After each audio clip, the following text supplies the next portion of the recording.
In this particular video, we will look into the details of first phylum of animal kingdom, that is phylum Porifera. Now, first coming to the common name, phylum Porifera is commonly known as sponges. Now, the members of Porifera, they have thousands of pores present in their body, and that is why we call them sponges. After the common name, we come to the next point, that is habitat, that is where these animals are found. Now, if we talk about the phylum Porifera, then in this all members are aquatic, that is all will be living in water. Now, if these live in water, these can be living in fresh water or marine water. Now, in the case of Porifera, most poriferans are marine and there are very few freshwater forms. A very prominent example of freshwater form is Spongilla, that is also known as freshwater sponge. So, example is Spongilla and common name is freshwater sponge. Talking of the next condition, now poriferans are sessile. Meaning of sessile is that these will be attached to the substratum, that is these cannot move. So normally we say that animals have locomotion, animals can move from one place to other, but poriferans are an exception. Poriferans cannot move, these are fixed at one place, and that is why we say that these are sessile. After this, we come to the next point, that is the body form. That is, what is the condition of their body. Now, these phylum Poriferan members, these are primitive, the first members of animals. Then all animals are multicellular. So, that is why we can say that these are primitive multicellular animals.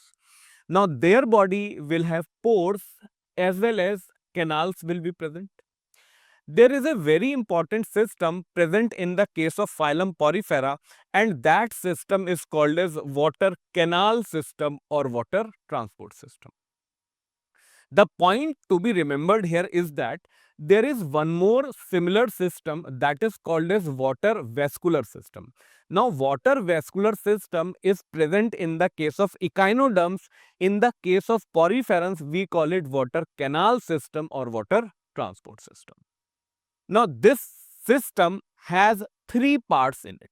The first part is the ostia, the second part is the spongocoel, and the third part is osculum. So, if we try to understand from the diagram, let us take this diagram. So, this is the body wall of the sponge. Now, let us say that body wall is this much thick. Body wall like this is there. Now, inside this, there will be body cavity which will be called as spongocoel. So, this is the cavity which is spongocoel, and this opening is the osculum. Now, this particular body wall will have thousands of pores. So, the pores which will be present here, these are called as ostia. So, thousands of pores will be there in the wall of this particular organism. So, this is ostia. Now, what will happen? Water will come inside with the help of ostia. So, from ostia, water has entered and it has reached spongocoel. After reaching spongocoel, water will come out by osculum. That is why we say that ostia, there will be water in. Spongocoel will be the body cavity and water will go out by osculum, and this particular system forms water canal system or water transport system. Talking of the functions, there are three functions. The first function of water canal system is food gathering. The second function is respiratory exchange, and the third function is removal of waste. Now, there are a very special cells present in the case of poriferans, and those cells are called as choanocytes or collar cells. These cells are flagellated, that is, these have flagella, and these will line spongocoel and the canals. After this, talking of the points which are from basis of classification. So there is cellular level of organization in the case of Porifera. Poriferans are the only phylum which have cellular level of organization. Then most poriferans are asymmetrical. Few poriferans have radial symmetry. Then talking about the condition of germ layers, in this we can say it is diploblastic, but technically it is not truly diploblastic. Then talking about coelom, in the case of Porifera, coelom will be absent. Now there are conditions in which coelom is absent but body cavity is present, and that is why we say that spongocoel is the body cavity which is present, but coelom will be absent in this particular case. Talking of the digestive system, obviously digestive system is absent in the case of phylum Porifera, but the digestion will be intracellular digestion. The meaning of intracellular digestion is that all the digestion process will occur inside the cell. So inside means intra, so intracellular digestion is present in the case of phylum Porifera. After this, coming to the last part, that is reproductive system. Now, if we talk about reproductive system, then the poriferans are bisexual. The meaning of bisexual is that in a single body, there will be male as well as female reproductive organs. So, in bisexual condition, there is a single body, and in single body, there will be male reproductive organs as well as female reproductive organs. Now, this particular case of bisexual can also be called as monoecious. The case can also be called as hermaphrodite. So, since Porifera is the lowermost in phylum Animalia, in kingdom Animalia, that is why in this it is bisexual condition.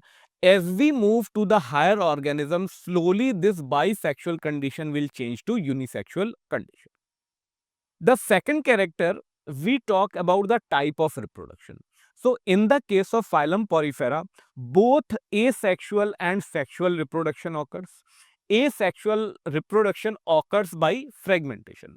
That is, body of this particular Porifera, it will break into small parts or fragments, and each fragment will form a new Poriferan. Talking of sexual reproduction, it occurs by gametes, male and female gametes. Then the next condition we see that whether fertilization is internal or external. So, if fertilization occurs inside the body, it is internal. If it happens outside the body in water, it is external. So, in the case of poriferans, it is internal fertilization occurring inside the body of poriferan. The next we see development. Now, development can be two types. It can be direct, it can be indirect. If it is indirect development, then there is larva which is present, and that is why we say that it is indirect. In the case of direct development, there will be no larva which will be present. In lower organisms, usually it is indirect condition, that is larva is present. So, obviously Poriphenus will have larva, and larva is morphologically different or distinct from the adult. After this, coming to the examples, we will look into three examples. The first example is Sycon, called as Sypha. The second example is Euspongia, called as bath sponge, and the third example is Spongilla, which is called as freshwater sponge, which we also talked when we were talking about the example of few freshwater forms. The same three forms we can try to recognize in this particular figure. So, the first one is the Sycon, the second one is the Euspongia, and third is the freshwater sponge, that is Spongilla.